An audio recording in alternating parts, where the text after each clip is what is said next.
आज की कहानी आपके दिल की धड़कनें तेज कर देगी और बुरे सपने भी दूर भगा देगी। ये कहानी इतनी गहरी और इतनी रोमांचक है कि आप आखिरी लाइन तक स्क्रीन से नजरें नहीं हटा पाएंगे। तो तैयार हो जाइए और इसे अंत तक सुनिए। दोस्तों, अगर आपको यह कहानी इतनी पसंद आई तो सबसे पहले वीडियो को लाइक करें और चैनल को सब्सक्राइब करें। और हाँ दोस्तों, जो भी सब्सक्राइब करेगा मैं उसे रेस कॉल करके अपना नंबर भेजूंगी, तो जल्दी से सब्सक्राइब करें। चलिए कहानी शुरू करते हैं। आज दोपहर मैंने दरवाजे के नीचे छिपी लाल बोतल भी निकाल ली, जिसमें वो खास परफ्यूम था जिसे मेरे पति कभी कभार इस्तेमाल करते थे। मेरे पति का नाम अजय था। जब वो ये परफ्यूम लगाकर मेरे पास आते थे, हाँ, तो मेरी रूह कांप उठती थी। उनका हर परफ्यूम इतना गहरा और प्यार से भरा होता था कि मैं रात भर उनके सपनों में खो जाती थी। लेकिन आज कुछ अलग होने वाला था। मैं कछ गई और मसाला चाय बनाई और उसमें दालों का वो खास मिश्रण मिलाया जिससे रोमांच और गर्मी दोनों बढ़ जाती हैं। रात के 11 बज चुके थे। मैंने ट्रे में चाय बनाई थी और देर रात तक प्यार किया और वो और भी गहरा हो गया। दरअसल जब मैं पहुंची, सेतु पछते 10 दिनों से मुंबई में एक मीटिंग के लिए गए हुए थे। झोपड़ी में सिर्फ विक्रम मेरा इंतजार कर रहा था। विक्रम सोफे पर बेचैनी से बैठा था। जैसे ही मैं अंदर आई वो झटके से उठ खड़ा हुआ और मुझे ऐसे देखने लगा जैसे उसका सपना सच हो गया हो। जब वो चुप रहा तो मैंने मन ही मन कहा, क्या बात है विक्रम, मुझे ऐसे क्यों देख रहे हो? बताओ आज मुझे कैसा लग रहा है? विक्रम परेशान था। आज वो बस यही सोच रहा है कि तुम्हें अपनी बाहों में भर ले। मैं मुस्कुराई और उसे चाय का कप देते हुए बोली, पहले ये लो, फिर देखते हैं क्या होता है। विक्रम ने कप लिया और एक ही घूंट में पी गया। जैसे ही चुंबन का असर हुआ उसने मेरी कलाई पकड़ी और धीरे धीरे मुझे अपनी ओर खींच लिया। उसकी निगाहें मेरी आंखों में बिजली की तरह चमक उठी। ओह दोस्तों, उसने जो कहा उसे शब्दों में बयां नहीं किया जा सकता। विक्रम ने मेरे अंदर जो आग जलाई थी वो आज भी जल रही है। अगर आप भी पूरी जानकारी चाहते हैं तो पहले ये वीडियो डाउनलोड कर लें। तो चलिए मैं आपको शुरू से पूरी कहानी बताती हूँ। मेरा नाम नेहा है। मेरी उम्र 30 साल है, लेकिन लोग कहते हैं कि मैं 24 साल की लगती हूँ। जब मैं सलवार सूट पहनकर बाहर जाती हूँ तो हर कोई मुड़कर देखता है। मेरा गोरा रंग और वो शरारती मुस्कान किसी को भी दीवाना बना देती है। अब बात करते हैं मेरे 26 साल के देवर विक्रम की। उनकी शर्मीली आंखें और अंदर छिपा जुनून मेरे दिल में हलचल मचा देता है। जब वो मुझे देखते हैं तो उनकी आंखों में ऐसी चाहत झलकती है मानो सदियों से किसी साथी का इंतजार कर रहे हों। कभी कभी वो फुसफुसाते हैं, भाभी आज तो आप किसी परी से कम नहीं लग रही हैं। इसीलिए मेरे पति कभी कभी काम से भागकर अचानक मुझे बुला लेते हैं। हम दोनों एक छोटे शहर के शांत इलाके में रहते हैं। मेरे पति सरकारी दफ्तर में क्लर्क हैं। हमारी एक 4 साल की बेटी है, जिसकी वजह से मेरा फिगर और भी आकर्षक हो गया है। अपने पति को खुश रखने के लिए मैं हर रात उनकी हर इच्छा पूरी करती थी। हमारी शादी को 8 साल हो गए थे जी, लेकिन आज भी वो मुझे उसी शिद्दत से चाहता था।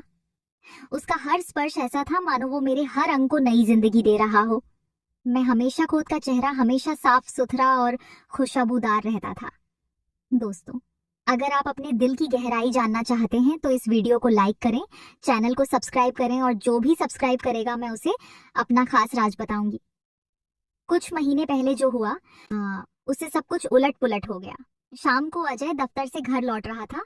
रास्ते में उसके स्कूटर के ब्रेक फेल हो गए और वह बुरी तरह गिर गया। उसके पैर में गंभीर चोट आई। डॉक्टर ने बताया कि पूरी तरह ठीक होने में 8 से 9 महीने लगेंगे। यह सुनकर मेरा दिल बैठ गया। अस्पताल में उसका दर्द से भरा चेहरा देखकर मेरी आंखें नम हो गईं। मैंने उसका हाथ पकड़कर कहा, सब ठीक हो जाएगा मेरे प्यारे। इसीलिए मेरी भाभी और देवर मदद के लिए यहाँ आए थे। अजय कुछ दिनों बाद वापस चला गया, लेकिन अजय ने विक्रम को रुकने के लिए कहा क्योंकि वह अकेले कुछ नहीं कर पा रहा था। सारी जिम्मेदारियां संभालने के लिए मैं अकेली पढ़ाई कर रही थी। विक्रम मुझे 4 साल से छोड़कर गया था। उसका शरीर चुस्त दुरुस्त था और चेहरा इतना मासूम था। उसे देखकर मुझे खुशी हुई। वह ज्यादा शरारती नहीं था। मुझे दिल में यह भी महसूस हुआ कि कोई तो है जो मेरी मदद करेगा। शुरू में वह मुझसे थोड़ा शर्माता था क्योंकि शादी के बाद पहली बार वह इतना करीब आया था। रात को जब मैं अजय को दूध पिला रही थी, सब विक्रम भी पास ही बैठा था। फिर वह अपने कमरे में चला गया। अजय के चेहरे पर थोड़ी शांति थी, लेकिन दर्द लगातार बना हुआ था। तभी मैं वहां से चली गई। वे रातें कैसी थीं जब तुम मुझे अपनी बाहों में लेकर सुबह तक जगाए रखते थे? अजय धीरे से मुस्कुराया और बोला, क्या हुआ? मेरी आत्मा, तुम आज बहुत आध्यात्मिक लग रही हो। मैंने कहा, तुम मजाक कर रहे हो और मेरी हालत यहाँ खराब है। सच कहूं तो ये इंतजार मुझे तड़पा रहा है। अजय बोला, मैं समझता हूँ नेहा, मैं भी यही चाहता हूँ, लेकिन मैं क्या करूँ? मेरे पास कंडोम नहीं है, इसलिए थोड़ा और इंतजार करो, फिर देखते हैं। मैं तुम्हारी हर इच्छा पूरी करूंगा। मैंने कहा, पता नहीं कैसे महीने इतनी जल्दी बीत जाएंगे। अजय ने मुझे इसे छुपाने को कहा और बोला, चलो अगर तुम चाहो तो पी लो। मैं हंस पड़ी और बोली, तुम्हारी बेटी ने तुम्हारी इच्छा के अनुसार तुम्हारा खतना कर दिया है। हम दोनों हंस पड़े। चलो, मुझे दवा से नींद आने लगी, पर मेरी आंखें कहाँ थीं। मैं चुपके से विक्रम के कमरे की ओर गई। वह जागा हुआ था। रात हो चुकी थी और वह अपना मोबाइल चला रहा था। रात हो चुकी थी। मैंने कहा, विक्रम, इतनी देर हो गई है, तुम सोए नहीं हो। वह उठा और बोला, भाई भी। अभी बैठा ही था कि उसने पूछा, तुम भी जाग रहे हो? मैंने कहा, इन दिनों नींद मुझे परेशान कर रही है। विक्रम ने पूछा, कोई समस्या है क्या? मैं हंस पड़ी और बोली, जब तुम्हारी शादी होगी तब समझोगे। यह सुनकर वह शर्मा गया और मुस्कुराया। मैंने कहा, इतनी छोटी सी बात पर शर्मा गए? अच्छा बताओ, क्या तुम्हें कोई लड़की पसंद है या नहीं? विक्रम छुप रहा था। मैंने उसकी उंगलियां पकड़ी और कहा, अपनी भाभी के सामने इतना शर्माना? उसने धीरे से कहा, भाभी, सच बताओ, मैंने कभी किसी से ऐसी बातें नहीं कही हैं। मैंने कहा, तो मुझे अपना सबसे अच्छा दोस्त समझो। विक्रम ने कहा, हाँ भाभी, एक थी, लेकिन उसने आगे कुछ नहीं कहा। मैंने कहा, ठीक है, मैंने उसे कभी छुआ तक नहीं। उसने कहा, नहीं बहन। मैंने कहा, चलो अब मैं तुम्हें सब कुछ सिखाती हूँ। हम देर रात तक बातें करते रहे। जब मैंने आंखें खोली तो विक्रम मुझे देख रहा था। उसने कहा, सुप्रभात। मैंने पूछा, चिप, क्या देख रहे हो? उसने कहा, बहन तुम सचमुच बहुत सुंदर हो। मैं हंस पड़ी। फिर उसने कहा, बहन मुझसे कुछ पूछो। मैंने कहा, पूछो। उसने कहा, तुम्हारी यह सुंदरता मुझे कभी शर्मिंदा नहीं करती। मैं जोर से हंस पड़ी। उसके बाद विक्रम मुझसे खुलकर बातें करने लगा। अब वह बिल्कुल भी झिझकता नहीं था। मैं उसके बारे में बातें करती रहती थी। उसने 18 दिन तक सब कुछ बेचा था।